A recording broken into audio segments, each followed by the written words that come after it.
और दूसरी तरफ ईरान जिस तरीके से ये डील करने जा रहा था, तो ये दो तरफा झटका उनको लग गया।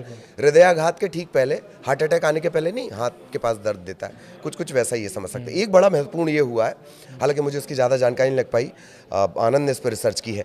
ईरान ने इराक में हथियार भेजे हैं। एक तो ये वहाँ पर मिलिशिया ग्रुप्स को सपोर्ट करता है, दूसरा इनका इतिहास 80 से 88 तक का युद्ध का इतिहास रहा है। इसके बाद ये करीब करीब 1600 किलोमीटर की सीमा साझा करते हैं। जहां आप सीमा साझा करने लगते हैं ना, जैसे भारत बांग्लादेश, लफड़ा वहां बढ़ जाता है, रायता फैल गई जिसको बोलते हैं, वो वाला सीन है। ऐसी स्थिति में समझाइए कि ईरान ने इराक में जो हथियार भेजे, ये जो खबर आ रही है, ये क्या है? दरअसल हुआ क्या है ना, जैसे कि आप बता रहे हैं कि बॉर्डर जब सटते हैं तो अपने आप टेंशन बढ़ जाती है। हुआ क्या है कि सीरिया में जब से एसटीएस का सरकार आया है, यानी जुलानी सरकार जब से आई है, तब से ईरान कमज़ोर हो गया है सीरिया में। अब वो इराक को छोड़ना नहीं चाहता है।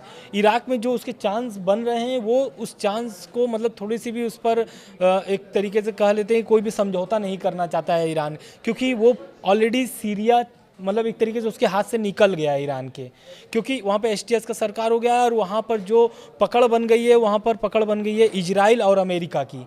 तो वहाँ पर ईरान एकदम कमज़ोर दिख रहा है। इसके कारण से वो इराक में जो उनके एक तरीके से बोल सकते हैं कि कट्टरपंथी शिया जो गुट है, जो ईरान को सपोर्ट करता है इराक में रह करके, वो क्या चाहते हैं कि ईरान जो चाहता है कि ये जो मेरे गुट हैं ये कहीं से भी कमज़ोर ना हो, क्योंकि अगर वो कमज़ोर होंगे तो जैसे सीरिया में ईरान के साथ हुआ है, वैसा इराक में भी हो सकता है।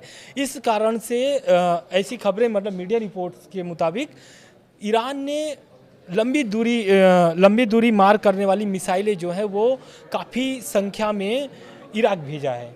और ये इराक भेजा है किन के लिए? उन्हीं 10 जो कट्टरपंथी, हाँ बिल्कुल, संगठन, उनके लिए भेजा है कि अगर वो कहीं से भी कमज़ोर होते, क्योंकि इराक पे लगातार अमेरिका दबाव बना रहा है कि वो हवाई हमला करेगा, जो ईरान के जो समर्थित संगठन वहाँ पर काम कर रहे हैं। तो इसके डर से ऐसी खबरें भी आई थी कि वहाँ पर वो लोग हथियार छोड़ने के लिए तैयार हो गए हैं इराक में।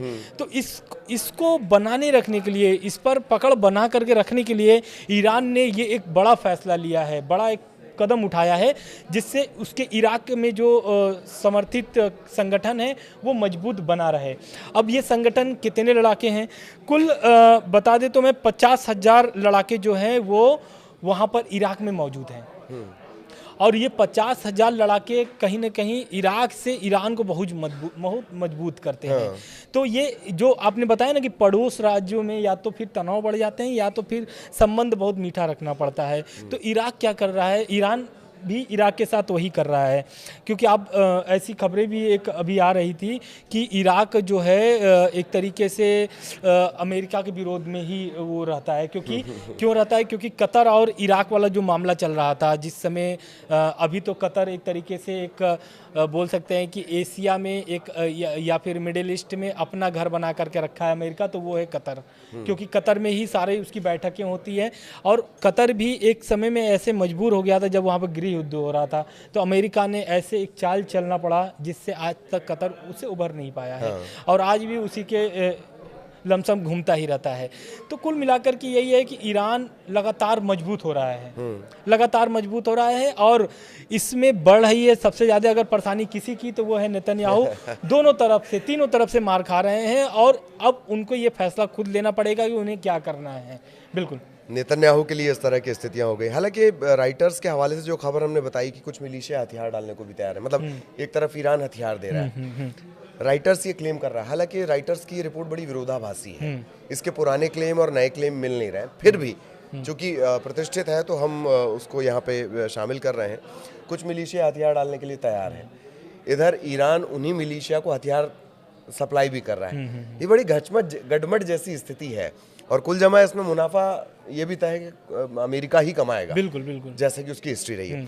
एक और बड़ा पॉइंट है कि स्वेज नहर, अच्छा बॉर्डर की बात हुई थी, 1600 किलोमीटर जब बॉर्डर की बात हुई तो आनंद ने कहा कि बॉर्डर, इसी वजह से हमने आनंद और हमारी डेस्क के बीच की जो बॉर्डर थी उसको हटा दिया, बॉर्डर नहीं होनी चाहिए।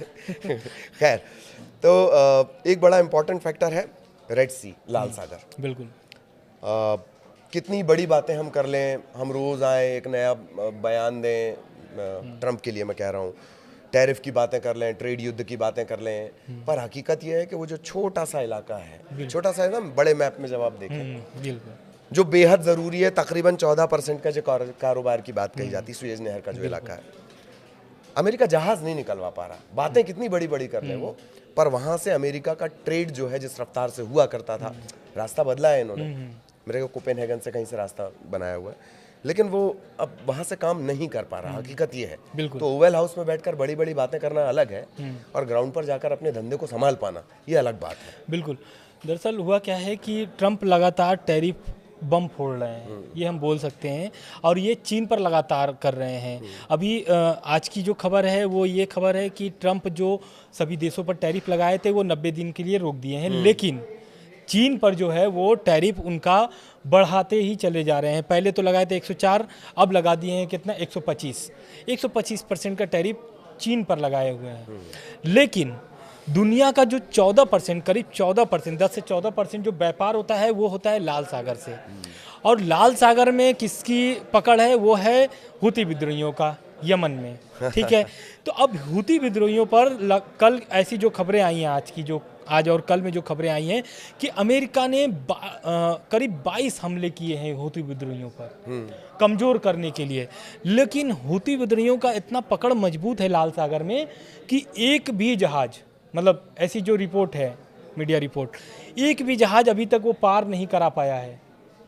उनके जहाज़ों को लगातार नुकसान किए जा रहे हैं, अमेरिका के लगातार जहाज़ों पर टारगेट कर रहा है हुती, और लगातार नुकसान पहुंचा रहा है। लेकिन इसमें ट्रंप जो है लगातार हारते नज़र आ रहे हैं, क्योंकि ट्रंप लगातार टैरिफ तो लगा रहे हैं सब पर, लेकिन उस टैरिफ के बाद उस टैरिफ के इस खबर में जो ये मुख्य खबर है, जहाँ पे 14% की व्यापार होती है, वो दबती जा रही है। और इसको लगातार अगर कोई टक्कर दे रहा है तो वो है हुती विद्रोही। और जबकि बड़ा इंपॉर्टेंट कॉरिडोर है, बिल्कुल, वहाँ से बहुत सारी सप्लाई यहाँ से वहाँ, वहाँ से यहाँ होती है। बिल्कुल। अब हुती विद्रोही जो है वो कौन से संगठन के मतलब कि एक तरीके से पलता है, ऐसा बोल सकते हैं, वो है ईरान।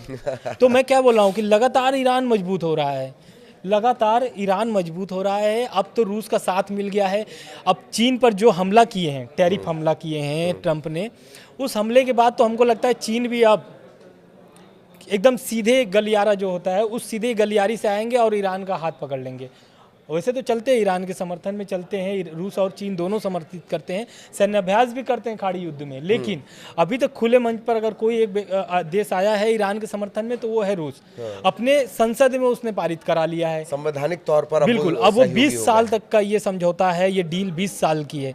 अब ये 20 साल के डील में अब अमेरिका जो है कि अब इस डील को लेकर के क्या ट्रंप का बयान आता है वो तो आने वाला समय बताएगा, लेकिन इसमें ईरान को बहुत ज़्यादा मजबूती मिली है, क्योंकि रूस भी एक वीटो पावर देश है, उसके पास भी वीटो है। वो भी ईरान जानता है कि वीटो पावर देश के साथ रहना कितना, मतलब एक तरीके से लाभ होता है उस देश को, वो अच्छे से समझते हैं आयतुल्लाह अली ख़मेनी। ये भी वैसी नहीं है, वो तो ये तक कह रहे हैं कि हमारी ज़मीन का इस्तेमाल एक दूसरे के खिलाफ नहीं होना चाहिए, ये भी सुनिश्चित किया जाएगा, सैन्य अभ्यास किया जाएगा, साझा अभ्यास किया, टेक्नोलॉजी ट्रांसफ़र होगा।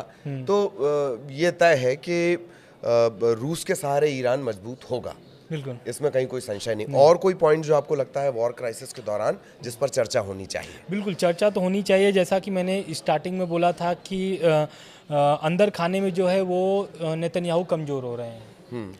तो अब क्या हुआ है कि नेतन्याहू के इजराइल में भी सड़कों पर नेतन्याहू के खिलाफ प्रदर्शन हो रहे हैं, और जो नेतन्याहू अपने दोस्त से अभी मिलने गए थे ट्रंप से, उनके भी खिलाफ सड़कों पर प्रदर्शन हो रहा है। लेकिन दोनों प्रदर्शन अलग अलग हैं। इनके खिलाफ ये हो रहा है कि भाई, नेतन्याहू के खिलाफ ये प्रदर्शन हो रहा है कि आप मेरे बंधकों को वापस क्यों नहीं ला पा रहे हैं।